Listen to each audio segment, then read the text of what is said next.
ஒரு சிறு கதையுடன் 2வது குறளின் உண்மையை தெரிந்து கொள்ளலாம் வாங்க. அதிகாரம் ஒத்து கடவுள் வாழ்த்து. குறள் 2.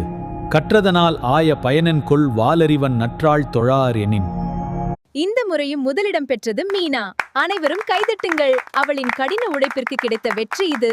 மிக மிக சிறப்பு.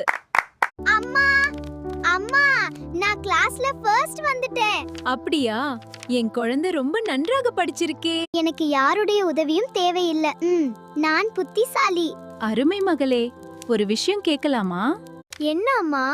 உன் ஆசிரியர் கற்றுக் கொடுக்கவில்லைனா, புத்தகங்கள் உனக்கு உதவவில்லைனா, கடவுளின் அருள் இல்லாம இது சாத்தியமா?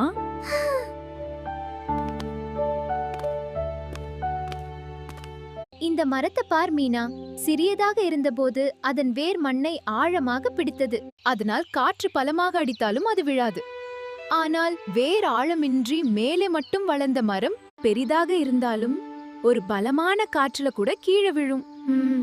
அம்மா, அதனா என்ன சொல்ல வர்றீங்க? அதே போல் மகளே, பணிவு என்ற வேர் இல்லாமல் உயர்ந்து நிற்கும் அறிவு நிலைக்காது. சரி அம்மா. கற்றதனால் ஆய பயனென்கொள் வாலறிவன் நற்றாள் தொழார் எனின். அதன் பொருள் என்ன அம்மா? நாம் எவ்வளவு கற்றாலும் அறிவின் ஆதாரத்தை கௌரவிக்கவிட்டால் அந்த கல்வியின் பயன் குடையும்.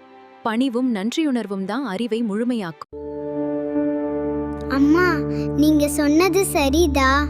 இப்ப புரியுது. எனக்கு அறிவு தந்த இறைவனுக்கும் என்னை கற்றுத்தந்த ஆசிரியருக்கும் எனக்கு உதவிய அனைவருக்கும் நன்றி. நாம் நிறைய படித்தாலும் நன்றி உணர்வும் பணிவும் இல்லையெனில் அந்த அறிவு முழுமையாகாது.